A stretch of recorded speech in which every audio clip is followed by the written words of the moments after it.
Democrats have lost their minds. I just really don't know how else to put that.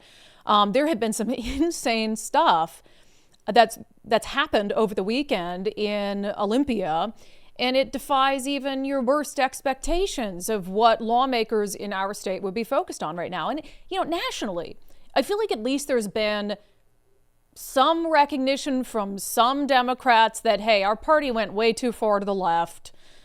People didn't like it. Clearly, that's why Donald Trump got a second term. So maybe we need to lean into sort of moderacy to some extent. I mean, I know that not all Democrats have realized that, but I think there's at least been some recognition of that nationally. In Washington state, not at all.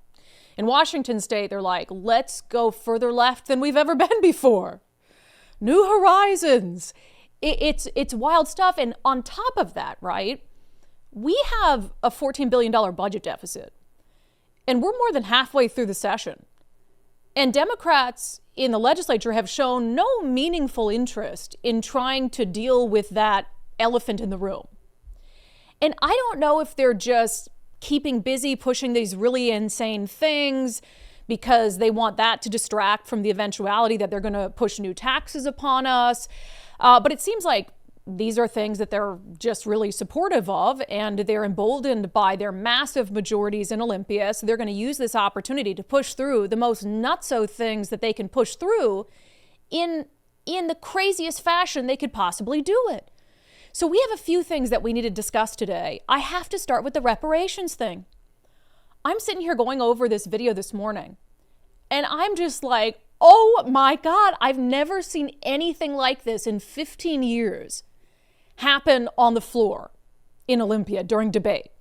So we were the very first ones to report on the fact that Washington State 2 years ago passed something they called the Covenant Home Ownership Program, but it was just reparations.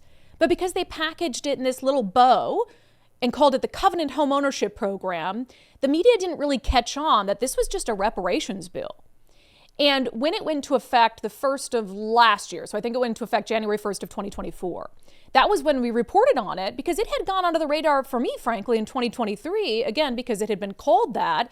And then you start to realize what it was, and the way that the current program existing today works is if you buy a home in Washington State, you have all these recorder's fees that you have to pay when you file documents.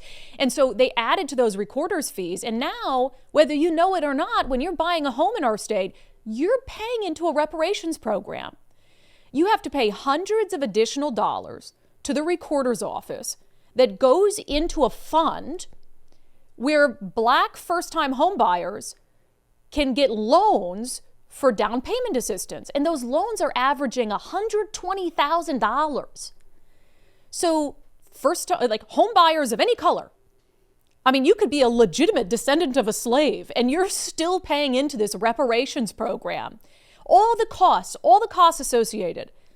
And they want to whine about, oh, buying a home is so expensive and all this stuff. And it is. But they made it even more expensive by sneaking in this little fee where you go buy a home and all of a sudden, oh my God, the recorder's fees are like $1,000. Yeah, that's because you're paying into a reparations fund. So this program has now been in the works for a year, and shock of the century, a lot of people are using it. Of course they would, because buying a home is expensive. And if you can get the state of Washington simply because of the pigmentation of your skin, without any sort of proof that you or your family were directly discriminated against, if you can get the state of Washington to give you a zero interest loan for like $120,000 so you can afford to buy a home, of course you're going to do that. So a lot of people are doing it, right? Well, when they first passed this, they hung their hats on, well, these are just loans. They'll have to repay the loan, so it's not a big deal. They're just zero interest loans. And eventually they're going to give that money back to the state of Washington. Well, now, of course, comes House Bill 1696. And what does it do? House Bill 1696 says it's not a loan anymore. Now it's just a freaking gift, right? Now it's just a gift of taxpayer funds. And all those loans we've been handing out that average $120,000 a loan, well, we're never going to have you pay them back. So think about that. Think if someone, those of us who don't come from wealthy families, who saved, who scratched, who worked overtime, who took 1, 2, 3 jobs to be able to achieve the dream of home ownership, think of how hard it was for you. Think of how hard it was for you to save enough money for a down payment to buy your first home. Now imagine if taxpayers foot the bill on that for you and you never had to pay it back. It was a gift of taxpayer funds. $120,000 on average. That's what this bill, House Bill 1696, would do. And again, no proof that the Black first-time homebuyers who are benefiting from that program had ties to discrimination in the state of Washington decades ago. It's just, oh, your skin pigmentation is right, check. So here's a big fat check. So that's what they want to do. So this came on the House floor Thursday evening. And Republicans, I can understand where they were coming from. Just buckle up, you guys. This is going to get freaking nuts. I'm like stunned by it. So if you're a Republican and it's a race-based bill, essentially, right? You're like, oh, God, how do I debate against this? Because you don't want them to call you a racist. So Republicans sort of ignored the glaring problem with this, which is that it's just unconstitutional. It's preferential treatment. And Republicans avoided having the debate about like a reparations program like this. It wouldn't withstand a legal challenge, but also it's just wrong, right? Like you're not requiring any sort of proof. And what about Jewish people who were discriminated against? They're not included in this. So there's other groups out there that were impacted decades ago by housing policies because of their religion or this color of their skin or their national origin. But this one's only like for people of a certain skin color, right? So Republicans are like, let's not go there. Let's just make the most logical argument we can against this bill. And what is it? Well, we're in a $14 billion budget deficit. So maybe gifting millions and millions of dollars in taxpayer funds to people so they can purchase a home isn't the thing that we should be prioritizing. Here's a clip of Representative Travis Couture making that point. I mean, and I sit on appropriations, so it's clear to me why we budget in certain cycles. Of course, we have a biennial budget, and we have to balance a 4-year outlook. And right now, it's not balancing. Yeah, it's not balancing. So, you have this program where right now, so you got the recorder's fees coming in, right? And it goes into this fund. And then people pull out of that fund when they're going to get this down payment reparations from the state. And right now you have to pay it back. So it's sort of the idea is that the fund will continue to replenish itself. But right now that fund's already depleted because so many people want to take advantage of this program. So when you turn around and you say now you don't even have to repay the money to the fund to help someone else, then the point Travis Couture and many other Republicans made on the floor is they're going to come back then and they're going to try to continue to fund this program out of general fund dollars. So taxpayers will just be on the hook for all these gifts of taxpayer funds to people with the right skin tone.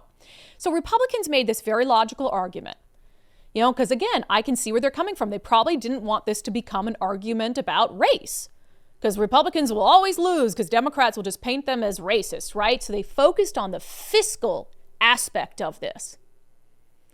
Except when you focus on a logical argument against a policy, as Republicans did, what are Democrats going to do anyway? They can't defend the policy. They can't defend the points, the very sound points that Republicans are making about the fact that we simply do not have money for this.